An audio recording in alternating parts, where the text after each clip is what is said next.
Hello, Sagittarius, Sun, Moon Rising, and Venus signs. Kamusta kayo? Sana po nasa mabuti kayong kalagayan. Welcome back po sa Star Tarot. At kung bago kayo rito, welcome din po kayo. Please subscribe, like, share my videos, and leave me a comment kung nakaresonate po kayo. Thank you. Tignan natin kung ano yung mga messages ni Sagittarius.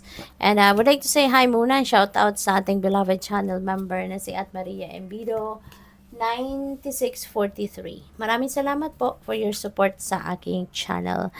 Um, so we have the Hound. Ayan. So, loyalty, change, and promises. Sagittarius, parang meron ditong kasi parang kinain niya yung kalahati ng swords. So, parang kinain niya yung salita niya. Yung parang ganun, kasi there are promises siguro that are meant to be broken talaga. 'Di ba? Kasabihan nga 'yun na promises are made to be broken. And in this case, po pwedeng meron kayong ipinangako sa kung kanino man, no? In the past at hindi pa ninyo 'yan natutupad. And this time, maybe marirealize ninyo na kung ano man itong pinangako ninyo, kailangan ninyong i-break ito kasi hindi na ninyo ito maisa sa katuparan. Parang hindi ninyo ito ma-fulfill for some reason, no? Kasi totoo naman, 'di ba, na lahat ng mga bagay ay hindi natin alam kung anong pwedeng kahinatnan, 'di ba? Lalo-lalo na kung hindi pa nangyayari. Kaya sometimes it's easy for us to make a promise, pero mahirap, no, pag dumating na tayo sa point na kailangan na nating i-fulfill kasi yung time na nag-promise tayo, the situation is different. 'Di ba? Pero after a while, kung kailan man natin ipinangako, may mga bagay na nagbabago. May mga bagay na mag mag mag mag makaka-impluwensya doon sa ipinangako natin at maaaring hindi na natin pwedeng matupad or tuparin ang pangako natin because things have changes. The conditions around us have changed. 'Di ba? Maaring gano'n. Kaya parang gano'n ang merong ganap, no, sa buhay ng iba sa inyo. Na meron kayong mga pangako noon sa kung kanino man na ngayon ninyo dapat tuparan. Pero hindi nyo na yon pwedeng tuparan for some reason. Medyo mabigat na to para sa iyo.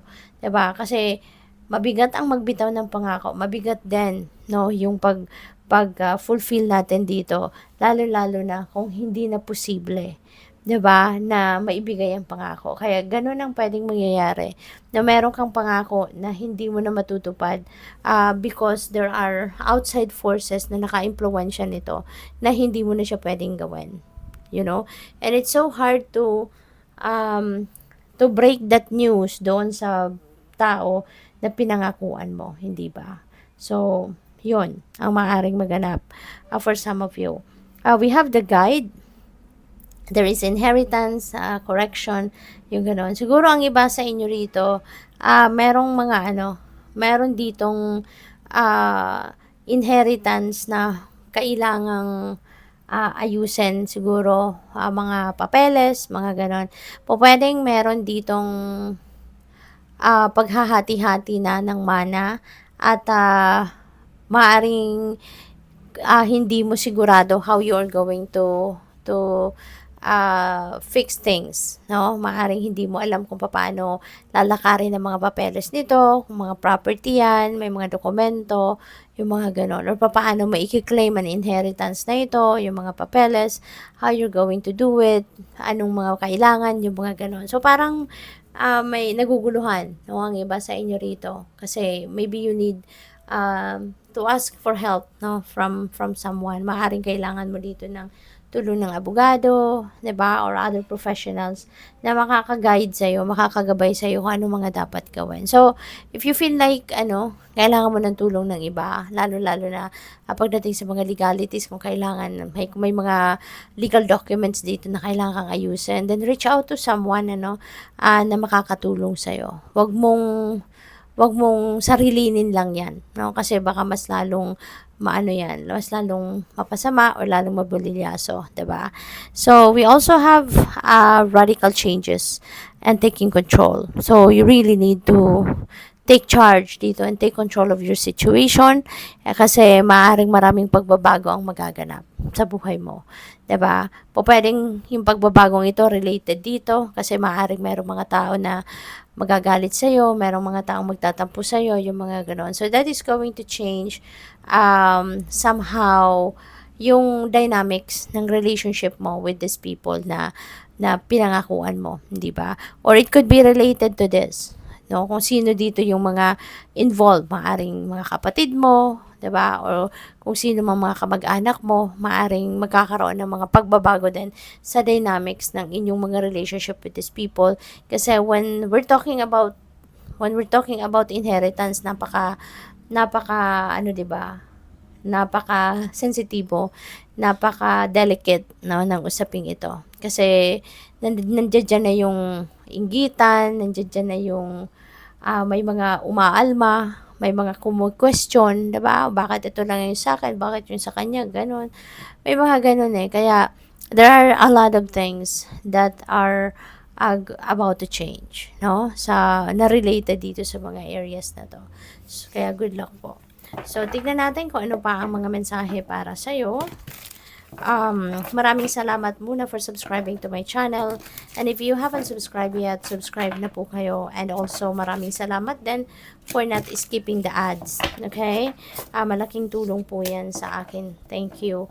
And please click the join button sa baba ng video kung gusto po ninyong mag-join sa membership. Thank you. And also sa mga cross-watchers po, maraming salamat din for being here. Creator, no. Ayan. So, this is a no answer, no, Sagittarius. If you are asking for guidance, kung meron kang hinihinging confirmation or direction from the universe, the answer is no. Okay? So, what else? We have 9 of Pentacles. Wow. Beautiful. Lalo-lalo na pagdating sa inyong kaperahang aspeto. Kasi, si 9 of Pentacles, this is prosperity, this is abundance, this is financial comfort, financial freedom na mararanasan ninyo. At dahil sa merong mga perang dadating, no, merong perang papasok, ito na yung simula siguro ng time na makakapag-establish na kayo ng inyong financial security and stability. You know, makakapagsimula na kayo na magkaroon, no, na makapag-build kayo ng inyong financial future. Kaya, congrats. We also have 2 of Wands. Ayan. So, si 2 of Wands naman, ano ito? Decision making. Maaring merong mga important decisions na gagawin kayo. And that this ones, no, that involves decision making na medyo matindi. Kaya ganon. Pwede rin na ang iba sa inyo, Sagittarius, you're going to travel. 'Di ba? Maaring meron ditong pagbabiyahe somewhere, no, na kailangan mong gawin. So, pwedeng pinagpaplanuhan mo, pinag-iisipan mo kung saan. Baka namimili ka pa kung saang lugar ka pupunta, 'di ba? Kasi baka pasyal yan, you know, or expansion, pag-aaral. So, depende sa inyong sitwasyon. But there are a lot of, siguro, other things no, na kailangan mong i-consider at ikaw ay magdedesisyon. So, good luck sa'yo. Thank you for watching. Love and light. Namaste.